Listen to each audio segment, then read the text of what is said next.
மகளிர் உரிமை தொகை அப்படிங்கிறது பெண்கள் மத்தியில ஒரு நல்ல வரவேற்பை பெற்ற ஒரு திட்டம் தான். அதே மாதிரி அடுத்து அடுத்து திமுக ஆட்சிக்கு வந்தாலும் கூட அந்த உரிமை தொகையினுடைய அமௌண்ட்டை வந்து 2000 உயர்த்துவதாக அறிவிச்சிருந்தாங்க. அதெல்லாம் கூட ஆரம்ப கட்டத்துல ஒரு மிகப்பெரிய வரவேற்பை பெற்ற ஒரு விஷயமாக தான் இருந்தது.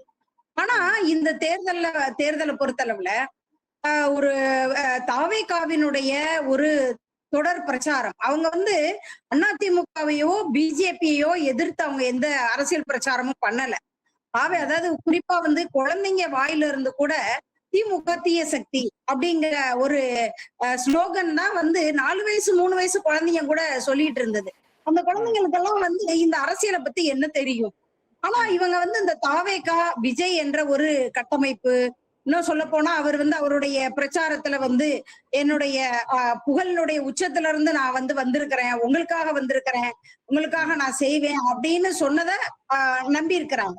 இன்னும் சொல்ல போனா தேர்தல் நேரத்துல அல்லது போலிங்க்கு அப்புறம் கூட பாத்தீங்கன்னா இளைஞர்களுடைய வாக்குகள் தான் தாவேகாவுக்கு கிடைக்கும் அப்படின்னு நம்ம எதிர்பார்த்தோம். ஃபர்ஸ்ட் ஓட்டர்ஸ் வந்து வந்து தாவேகாவுக்கு ஓட்டு போடுவாங்க அப்படிங்கறத நாம வந்து எதிர்பார்த்தோம். ஆனா பாத்தீங்கன்னா இதுல பெண்களுடைய வாக்குகளும் வந்து பெரும்பகுதி வந்து போயிருக்கு அப்படிங்கறத நம்ம பார்க்க வேண்டியது இருக்கு. இந்த பெண்களுடைய வாக்குகளை வந்து பெரும்பாலும் திமுக தான் பெறும் என்பதுதான் ஒரு அசஸ்மெண்டாக இருந்தது.